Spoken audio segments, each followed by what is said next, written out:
Hey, thanks for tuning in to the Weekend Rewind. This is a conversation I had a couple of years ago with the incredible Nick Gray. He's so much fun. He wrote the book, The 2-Hour Cocktail Party, which inspired my book, The 2-Hour Workshop. I will share his intro in a sec, but you have to follow him, whether it's on LinkedIn. He does probably his best posts are an X, and he's got a terrific monthly newsletter. It's called How to Make Friends.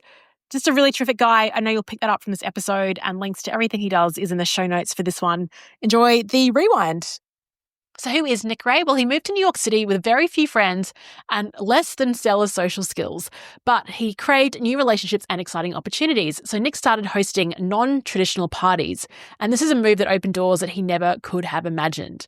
Today, after hosting hundreds of 2-hour parties, Nick counts business owners, artists, and inspiring teachers among a circle of friends that helped him launch a multi-million-dollar company called Museum Hack. Featured in the New York Times and the Wall Street Journal, Nick has been called a host of culturally significant parties by New York Magazine. You can see his best-rated photos online at nickgray.net or at Nick Gray News on Instagram and Twitter. Also, the coolest thing about his book is that in it, you email him when your party is going to be held, and then he kind of holds your hand. I don't know if it's him and his team. They check in with you. They make sure everything's going okay, that you're making progress. They review your event page. It's amazing. And you do that by contacting him, hello@nickgray.net. You can also view his party tips on how to host a party over at www.party.pro. Nick is super fun to follow. You'll hear that in this conversation. And I hope this episode inspires you to start hosting your own 2-hour cocktail party. On to the show. Nick, every time I see something on LinkedIn, on Instagram, like all over the place, you are just a person that lives his best life. It's so cool to watch. Can you just share, maybe let's talk about Museum Hack, how you started that, and what led you to the work that you do today? I started a company called Museum Hack that did renegade museum tours. They're non-traditional guided tours at some of America's best museums. I started at the Metropolitan Museum of Art. And it all started when a woman took me on a romantic date to the Metropolitan Museum of Art. Now, I've never taken an art history class. I don't know about art. I've never worked for a museum. And she took me there and just showed me things and spoke to me at my level, which is like a third grade reading level. Like, these are sculpture, these are painting, this is Egyptian artifacts. And I loved it. I thought it was so cool. And I started to go back to the museum. Anyhow, I started a business doing tours there. And I would hire people like stand-up comedians and Broadway actors to lead those tours. And, you know, we didn't work for the museum, so we'd tell you the juicy gossip. We'd tell you the backstories, the sexy secrets of the space. And we really made our money, Leanne, in selling these as team-building experiences to big businesses. Like Google, GE, and Nike, we would sell them, you know, these adventures at the museum for all their employees. And that's how we made a bunch of money. I did that business for about 7 or 8 years. I sold it in 2019, and that was my last big business. And it's just everything that you do, Nick, it just seems like you just want to maximize what's going on in the world. I'm just curious, is that a big driver for you? I mean, on your 40th birthday, you hired a whole water park. This book is actually really about, I love this quote here, in the time it takes to watch a movie, you can improve your relationships with a room full of people. That's super cool. It's like maximizing the time that we have, I don't know, on this planet. Like, what do you think about that? Is that your motivation? I think it's just I have a short attention span, Leanne. I'm just like, I just want to have the best. I do something. Do you ever do this? I go to movies and I leave early all the time. If I'm bored, I'll just leave. I can't watch movies. And that, yeah, it's hard. It's hard to watch movies, right? But I'll go to movies. If I don't like it, I leave. I don't have a problem doing that. I don't know. I don't know the answer to it. I'm just trying to create some great experiences and have fun with my friends. Yeah, cool. One thing I want to point out, I don't know if it was on your About page and I had to click the video. You were an extra on American Pie too. And there's an interview you did with Eugene Levy, which I think is absolutely hilarious. Can you talk listeners through that? Oh my God. When I was in high school, so we are talking, I was a wee young lad, maybe 16, 17 years old. I downloaded a bootleg copy of this movie that wasn't released yet. And I thought it was going to be a great movie. It resonated with me at the time. It was called American Pie. I'm a little embarrassed to think, it really resonated with me. I thought it was an amazing movie at the time. And I made this movie, and I was so lucky. I made this website for the movie celebrating it. and hyping it up. And I got to be friends with some of the cast and crew and the writer and director. And they invited me out for the sequel to do an interview with the team and the cast. And I got to talk to Eugene Levy, which was a real treat. That's some. So, what year are we talking? This is like HTML is just like we're Yeah. talking really early This on. is 99, probably 1999. Yeah, HTML had been out for years and years, but it was, not a lot of people were making websites in 1999. yeah. I was talking to Dr. Christian Bush, who I believe you know about his book, The Serendipity Mindset. And I think everything that you do, Nick, is you do all these cool things, and as a result, you attract incredible opportunities, like this example of American Pie. Now you're here because I was scrolling on Twitter, posting up my daily Wordle, and somehow I found your book. And I downloaded it immediately. The front cover just is super cool. The illustrations, it just comes alive. And I was just going to read it out of curiosity, but you set a challenge in that first chapter, and it's to host your cocktail party. Now, I love a good challenge, so I did it. But first of all, let's talk about a bit about the premise of the book, who it's for, why you wrote it, and then we'll dive into dissecting the cocktail party that I ran on Wednesday night this week. All right, so Nick, tell us a bit about your book. Okay, my book is called The 2-Hour Cocktail Party, and it's for people who think they don't even need the book, for people who don't host right now, for people who have never hosted or think that maybe they're not a host. And my goal is to teach them that there's an easy way, a secret formula that I've found on how you can host a successful gathering. If you're curious about what the formula is, just think about my name, Nick, N-I-C-K. N stands for name tags. I stands for icebreakers. C stands for cocktails only, no dinner. And K stands for kick them out at the end. It's only 2 hours, which I have questions for Leanne, how long yours went and I guess we'll talk about that. Yeah, we can talk about that. We'll move around to different topics. Let's talk about let's center on the K then. So yeah, I've run my party on Wednesday. Now I'm usually in bed by 9:00. So I was actually surprised. I thought, people won't want to leave. We're having such a good time. But you're right. It's actually on a Wednesday night. People are happy that you close it. We had a few people stick around till about 9:20, but everyone was out by 9:30. Yes.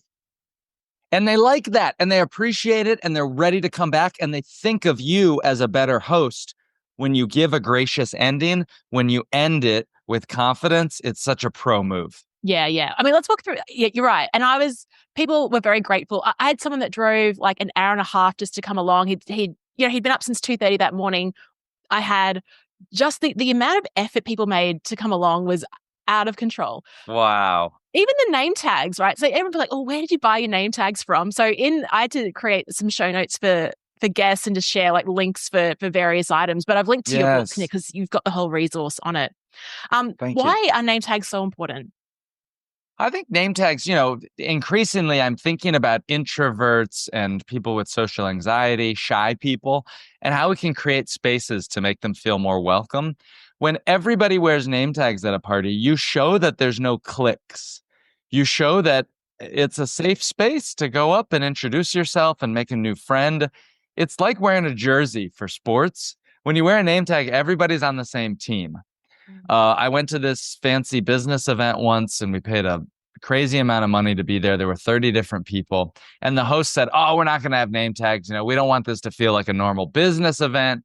We want people to connect as friends." I tell you, me and everybody there were struggling. Those first all days of it, you can't remember 30 people's names.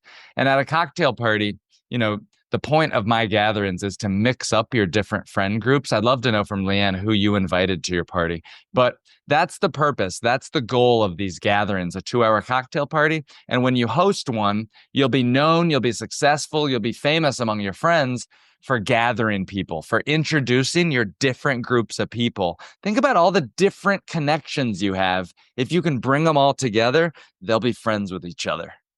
Yes. And I did a post on LinkedIn yesterday, which is blown up, with our group photo, which I sent you and I'll put into the show notes for this episode. Because everyone's basically the opening was how often do we say, "Oh, we should grab a coffee," and that never actually happens. And then you have this, and if you were to grab a coffee with everyone, you'd literally just be having 40 hours of coffees a week. So if you just bring them to your place, it's like everyone. The idea is gold. Okay, so yes. so many points to pick up on. Introverts. We've actually, in the first round of intros, we actually had a few people saying, I'm an introvert in their intro. Um, and there's like this little introverts corner, but they loved it. They said, look, this is so much better than coming to, say, your birthday party, because we know that not many people know each other here. So we have an excuse to talk to people. Yeah. Which is what the name tags And really. from your party, did you do the guest bios? Yes. Nice. The guest bios are my secret weapon. How many did you do them for? Well, I had like 20 RSVP. I wrote four. You wrote 4 bios? Yeah. Should I have written more? Leanne, why did you write 4? But no, Leanne, this podcast is canceled. Oh my God, your next party, I want you to write them for 14. Crank up those bios and they can be short. Okay, what's a guest bio? A guest bio is a little blurb about the people that are attending your party. For example, if I was writing one from Leanne, I'd say, Leanne lives in Australia. She's visiting Austin for the first time. She hosts a podcast. Ask her about her podcast, right? It's just a little conversational touch point. You can mention what they do for work. You can find a little bit of info from their LinkedIn. I will write bios even sometimes where I just say, like, Jenny is a new friend. I just met her through my friend Bob. I think she has blonde hair. Something like that. You're just including these little things, and it really drives the engagement. It gets more people to show up. It gives the introverts like, ooh, I want to talk to that person. And everybody gets excited to meet some new people. Yeah, I did check it on a few people because, yeah, okay, I will absolutely ramp it up. I've made my mistake. I'm so happy we're having this call, so I don't make the same mistake. But one of the guys, I hope it's okay I roast you on some of these things totally too, because I know you're a great facilitator. Totally fine. My friend Thomas, who is acclaimed introvert, I wrote that he enjoys geocaching and he does these quarterly like cleanups around Brisbane and picks up rubbish. And he says he actually said a lot of people came up to him and asked him about those things. So nice. You're right. You're right. Nick, you spoke before about who did I invite to this, and I think it's important to talk about the difference between the first cocktail party and future cocktail parties, because you talk about in your book, for your first one, you want it to be a little bit of a safe event for you as the host. Can you elaborate on that for our listeners? Yes, your first party should be a low stakes affair. You want to invite your neighbors, your close friends, people you've worked with for a long time. You don't want to reach from the top shelf and invite someone who you really want to impress. Why? This happened with somebody that I know. He lives in Kansas. He's hosting a party. He's got 15 people coming, and he thinks about a girl he went on a date with, and he says, oh, I should invite her to my party. I said, absolutely not. No. You're going to stress out. You're not going to have the confidence to try new things. You'll be self-conscious. You will stress out, and it's not good. Your first party, you simply want to do the mechanics. And maybe, Leanne, you have better words for this in the facilitation world of why is that important? I'd just be curious from you in the science sort of academia world of practice. What am I doing here with encouraging people to do that? Well, and the phrase that really jumps into my mind is psychological safety. And there's also a model. Have you heard of the SCARF model from David Rock? No. Okay. So I'm not going to, it's a quick acronym. So it's status, certainty, autonomy, relatedness, and fairness. Actually, your book, Nick, completely hits all of those things directly on in terms of creating. So he talks about a reward state and a painful state. So status, what you were talking about before, is if you're inviting someone that is top shelf to your first party, that creates a feeling of unease within yourself, and you feel like, oh, I'm going to really have to ramp this up. But the whole premise of your book, Nick, is to make it as effortless and easy for you to run yourself. So that's why for the first one, just create that sense of comfort. So for the first one, I did the same thing. I invited some old colleagues, some good friends, some solopreneurs, and they've never associated together. I've always kept them separate. So there was such wow. Was that intimidating for you to mix them up? Were you wondering how they would connect? Yes. And how did it go? Was it okay? Yeah, it was fine. Yeah, it was good. Yeah. So because we had such a big group, though, what you recommend is 3 rounds of icebreakers. The first one took a decent amount of time, so we only did 2 rounds, but that was fine. Okay. I'm breaking another rule. Okay. I have more questions for you about so you had how many people? 20 people? Yes. Okay. And how long did it take to do the icebreaker? The first round, we just did name and what do you do for work or what your hobby is. Nice. And that was about Yeah. 10 minutes. And I thought, oh gosh, the Okay. second one will be longer. And it was about Yes. 15 minutes, the second one. Okay. And for your second one, what'd you ask them? The media What was the icebreaker? question. Yeah. Okay, So good. Great. Good. Yeah. I tell you what was so interesting about the first and the second icebreaker. The first round was people were sort of talking and it just went around. The second one, someone would mention something and then there was banter. Like everyone was Yes. responding to it and sharing stories. So it was like one awesome group conversation.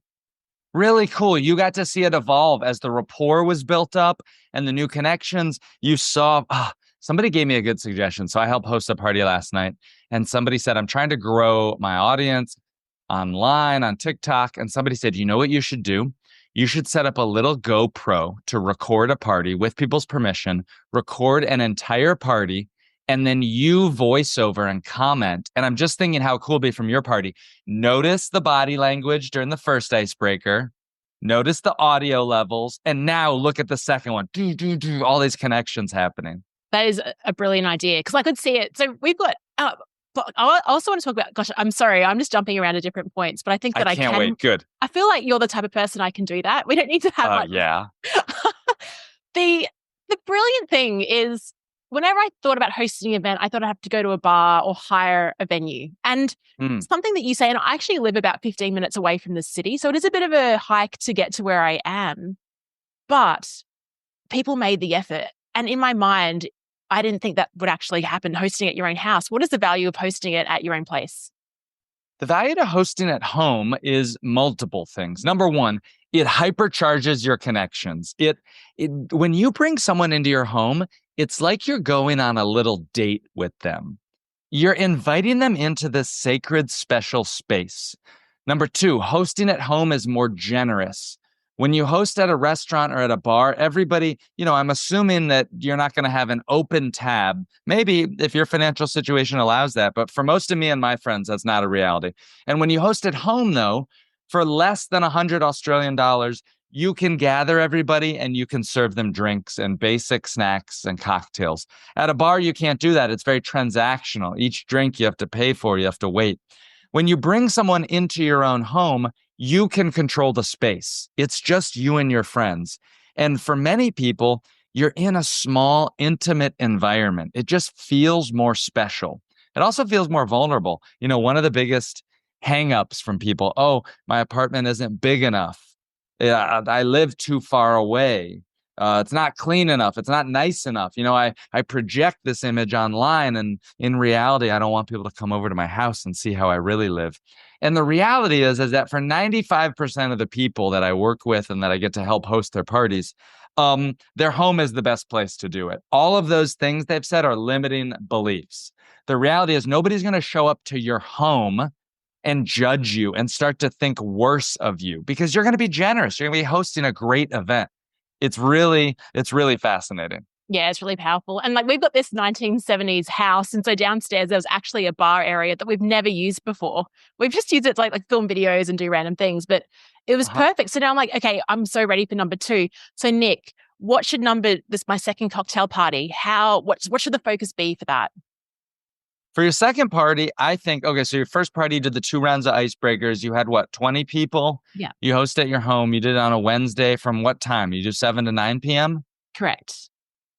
I think your second party, you can invite half of the same people that you invited to this one, half some new people. You can go maybe 2 more people, shoot for 22. You can practice running the icebreakers a little bit tighter. And you can write more guest bios. That's something I'm going to have you do. You're going to do more guest bios. I'll tell you something that I've been doing. This is just a test, but you can try it.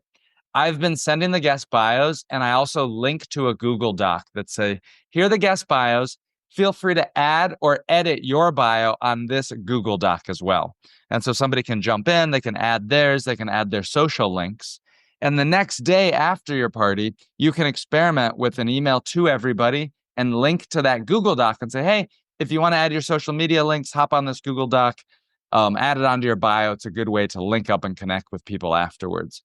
That's for your second party. After your third party, after your third, I have an incredible facilitation technique that I will teach you that is called the 24-hour reply all thread. You can probably imagine what it is and how it works, but I promise you there's a few facilitation things you have to do because it can backfire.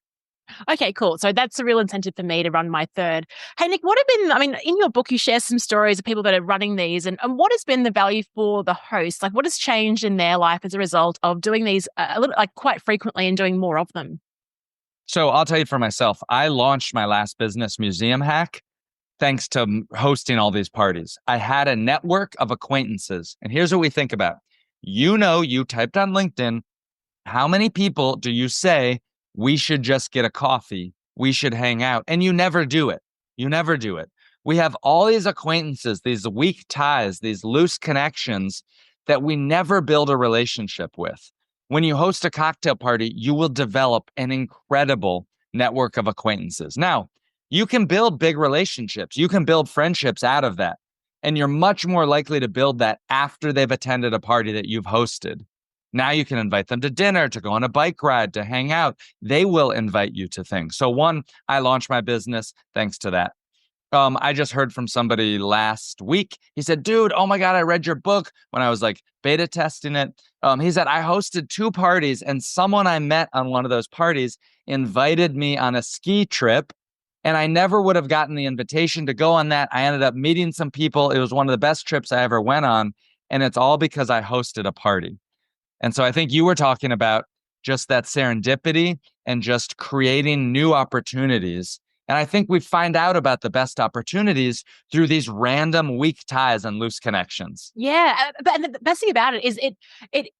I feel like when I go to networking events, it is just like a splatter effect. Like I have no idea what's going to happen. It sounds, I don't know. But then when it's my own event, it just seems like because it's more orchestrated, there is more chance for serendipity. It's actually more strategic. Yes. And I find it more fun. Like I don't have to get an Uber anywhere. I just crawl upstairs when it's all done. And it's look, I've got to share some more mistakes or differences that I made because I'm the Tell first me. Australian party that has been hosted Yes, using my this framework. very first Australian party in Brisbane. I went to Brisbane back in 2016, so I haven't been in a long time. I hope that you are going to continue to host so I can come back and co-host with you one day. Tell me more about your party. Well, Australians, you said don't buy beer.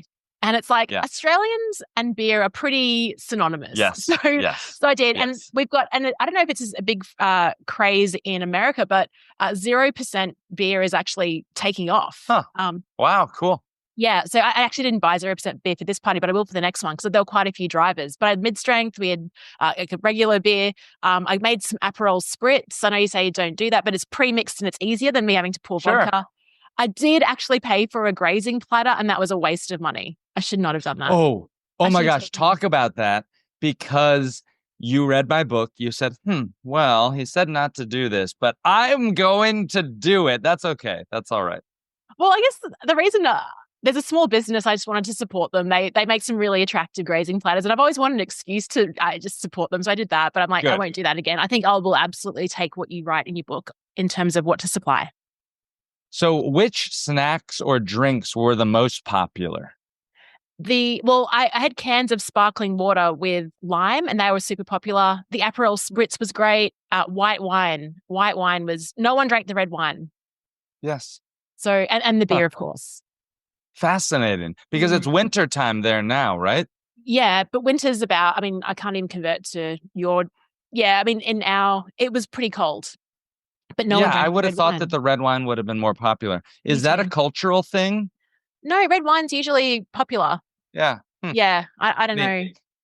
Was there anything else that surprised you from the party? Was there anything that as you looked back or reflected on it? Well, I mean, you say not to. It's so funny. I'm a bit of a rebel. You're like, don't worry about a Spotify playlist, but I made a Spotify playlist. It was basically my Peloton playlist, just repurposed. But you can't even hear the music. Like, there was no.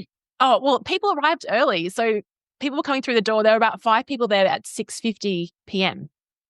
They showed up 10 minutes early. I would be so stressed out if people. Oh, okay. How was that? How'd that make you feel? I was cool with it. So, Okay. and I have an Apple Watch, so I put all the Yes. timings of Icebreaker. So it said 7:10 p.m. like activate it, 7:35 activate. So I had that. That was helpful. But 7:10 was perfect timing because we had a call beforehand. And you're like, Leanne, run the first Icebreaker because I don't think I would have if you hadn't prompted me to Yes. do that. Because everyone was sort of Yes. talking anyway. So you think, why will I interrupt it? Yes. It worked. Did Tell me you why it worked. notice? Oh, why the first? I thought you said you only did 2 icebreakers. Did you actually do 3? So you did the first one real fast with the first 5? Yeah, but no, because at 7:10, I had Yeah. about 15 people there. Got it. Okay. Good. Yeah. All right. Fine. Yeah. I have a question. Yeah. Did you notice one thing that I'm always looking for at my events is not the velocity, but I'm looking to see that people are moving around the room. I like seeing movement. And if I look around the room and I look back 5 minutes later or 10 minutes and everybody's in the same spots, I get a little worried. My spidey sense starts to tingle a little bit. And I like to do these icebreakers to break up the conversations because here's what I've learned. The very best ones will reform. They will find each other after the icebreaker and continue their conversation. The other ones will use that as a break to go meet somebody new. Mm. Yeah. And that I think is the value of having that third one thrown in. Because you're right, there was a bit of movement, but there wasn't like people jumping over the other side of the room. But that would happen after an icebreaker. So you're right. And there was a bit of a shuffle. And because I had about 4 people from my old company, there was a bit of a, they had a group, but then it was evolving and moving around. Yeah. That's fine. Did you do any of it's really an advanced move, but I bet you probably did it, where you'd be like, oh my gosh, Darlene, you have to come and meet John, and pull her and be like, you have to come meet her. You guys both do this and have them talk. Or be like, Darren, hold on a second. You have to come meet Sherry and like move them. Did you do that some? I didn't find the need to, but what I did sometimes when I was like, because it was actually really quite a small space. I had a whole outdoor area, but we didn't use it. We didn't need to. But when I was looking around, I could see maybe a conversation wasn't like moving. So sort of jump in, intervene, and that would either give someone a chance to move or bring someone else in. So it was more organic versus me being quite orchestrated. But I probably would have done that. Good. Yeah, if it needed it. Yeah. It sounds fun. I think as you start to host more, you will start to curate your guest list more. Last night, I was a part of a group that was for people that are active on Twitter or trying to grow our following on Twitter. You could do one for LinkedIn if that was important to you. You could do it about your business. Do one just for solopreneurs. And as you start to host more, I think if you do one more party, then you'll be ready to do one that's sort of curated, but it's going to give you the confidence. Wait, I have another question. Did you use the party harmonica? Okay. I've got a Tibetan bell. Yes. So I use that. Good. Nice. How'd it go? But it was good, but it reminded me of work. So I use it in my workshop. So I think I probably would have preferred the harmonica, to be honest. I should have got one. I know. Again, I'm making... I'm sorry, Nick. That's all right. It's a silly thing, but facilitators might appreciate it. I really suggest people get a harmonica. You can blow a low note to kind of get the room's attention, or the high note, sort of like a whistle. And it's a little better in my mind than making a loud whistle or trying to yell on top of people, but it's what I do to get the group's attention. I'm going to ask you another thing. Did you do how we talked about giving the room a 5-minute warning before the icebreaker? Yes. And for this, it was a little bit awkward. So the second one, I did rang the bell, was like, hey, everyone, 5 minutes, and gave them a heads up on the question. And then it was quiet. And I'm like, okay, you can go back to talking now. And then it picked up again. So, but I think it was that's normal. That is so normal. It happens at all my events. Just ride through it. Know that there's a power vacuum and the room will restart on its own. Just ride through it. I think that's awesome because the quality of responses that we had in that second round, I think we needed the heads up. So I totally would do that again. Yeah. Yeah. Good. It's good to know that's normal because I was like, all right, let's go. Press play on the playlist. Yeah. And then when did you do your group photo? Did you do it before the last icebreaker or when? Before the second. Yeah. Before the last icebreaker, because I know that once we finished, it would have just gone back and yeah. Yeah. Good. Good job. Yeah, Good no, job. thank you. Yeah, no, it's fantastic. And like I said, my friend Ron Z's now running one in a couple of weeks. He's taking it to Sydney and Melbourne. I'll be running another one as well Oh my pretty gosh, will soon. you? Is he going to use my book or my format? Yes. Oh my God, please have him send me an email. I think he's emailed you. Yeah. Okay, He's the guy he's had Zac Efron at his parties and he's hosted speakers retreats and everything. So really cool. really cool. Yeah. Nick, I want to share a quote before we sort of end this conversation. You posted it on your Instagram. It really struck me. I think it's important to share this. True hospitality is when someone leaves your home feeling better about themselves, not you. What do you think about that? I love hosting people, and I think that the more value you can give them, that's what my parties are about, right? It's about introducing them to new people. And that's why you're going to be known as a super connector because you're giving. You're giving them new friends. Today, nobody teaches adults how to make new friends. And it's so rare to be in a structured environment. It's almost like speed dating for friends, right? As we think about what is this 2 hour cocktail party? I think about going over to somebody's house and leaving so inspired to be a better person, to level up, to be like, oh, I feel so good. That was awesome. It's like going to a museum, right? When the museum makes you feel so excited about the future. And I try to think about that I'm not showing off my fancy paintings or my wine collection. I'm trying to get people hyped up to just have fun. I love it. Nick, if our listeners want to host their own cocktail party and get in touch with you, Yes. where can we send them? All right, so I'm going to tell you the answer to that. But first, I want to ask you, you are an expert facilitator. You see what we're doing with these cocktail parties at a different level than I can. Is there anything interesting that would be helpful for you to explain to your listeners? Because you did the scarf method, you talked a little bit about that. Yeah. Or something that you want to experiment, for example, because now you've done mine, but I'm curious to know what new things are you going to add to it to mix up the formula, right? Because all I'm telling you is the easy stuff. Leanne, don't buy a snacking plate. Nobody's going to eat the snacking food, or I'm just going to tell you this silly little things, but you can see the more advanced social dynamic. So I'm just curious if you have any ideas that you want to try for future parties. There are so many, but can I address one thing that I don't think that actually surprised me, to be honest, because I have facilitated so many events, like hundreds. I don't mind being in front of a group of people and running an event, but this is different. I actually you feel quite vulnerable, and I think the best thing about because you're actually picking these people. It's as opposed to a company filling seats. And the core group, like actually having the bravery to actually send those first few text messages out is actually, I think it's quite brave to do that. So I want listeners who are listening, who run workshops much like myself, just to recognize that because I told people at my party, look, I was a bit scared hosting and like, what, Leanne? No, never. I'm like, yeah, I was. And I'm so grateful that you're here. So I want to address that. I think 2 hours, what I was thinking in the back of my mind is, it's too fast. But I think, Nick, you are spot on. Nick, 2 hours is perfect. So don't be compelled to move to 3. Again, another bit of advice. What would I do differently? Look, I think your structure is fantastic. Maybe even in terms of icebreakers, I might look. Let me think about that, and I'll get back to you in terms of if it's something that I might spin in. But I think if you're going to you can play around with the format much like what I did in terms of the different drinks and the different elements like that. Yeah. But just like you can put your own spin on it. But ultimately, your framework is good. I'm going to propose something to you because I think you can think, and maybe some of your listeners will have ideas.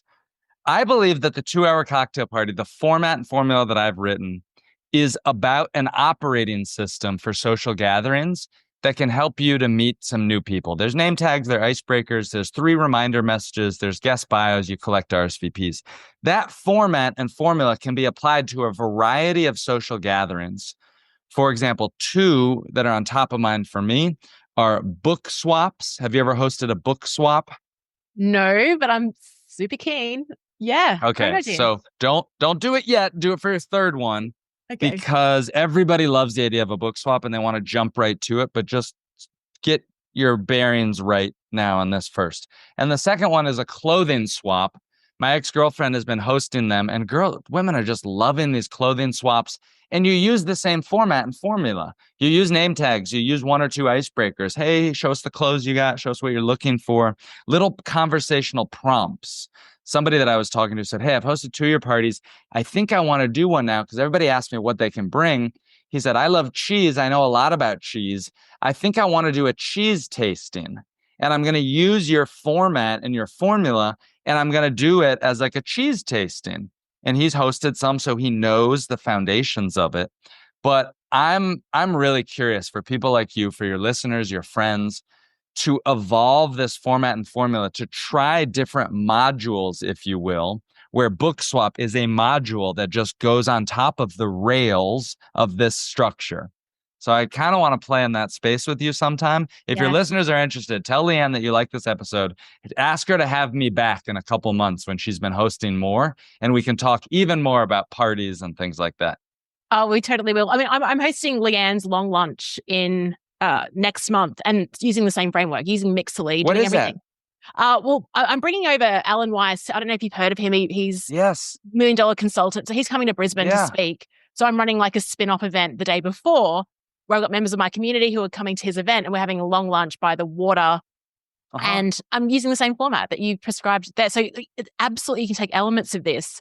And I've got to say, Nick, it is the most joyful book to read. I love this book. The illustrations, the stories, the checklists. It's like, I wish I wrote this book. It's the best. I'm recommending it to everyone. Thank you so much for saying that. Yeah, I love it. Thanks for saying that. So is your lunch going to be outdoors? It'll be like a picnic? It's outdoors. It's at a place it's actually at a venue, but it is over the water. Nice. Yeah. Oh man, it's going to be beautiful. You're going to get some great photos.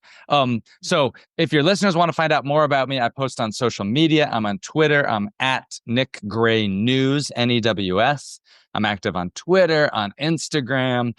I'm going to send some links to Leanne to put in the show notes. I've written some blog posts about how to plan a networking event, how to host a happy hour, how to host a clothing swap, a book swap. And all of these things you can do, but I suggest just read my book first or listen to it to understand the rails and the fundamentals of what Leanne did successfully. And that is invite people, give them at least 2.5 weeks notice, ideally host on what I call a non-red level day, use name tags, use 2 or 3 rounds of icebreakers. And the reason we do all this is that it's hard to make friends, and you can help add value, massive value, to your friends by introducing them to the different circles that you exist. And it's going to come back to you in so many ways. You'll get introduced to new people. They'll be like, Leanne, oh my gosh, you have to learn about her meetups, her hangouts. You got to get invited. She hosts these great little parties. So I'm excited to see what you do with it. Me too. I'm so happy I found your book, and just delightful to talk to you today. Thanks so much, Nick, for the amazing work that you do. Thanks, Leanne.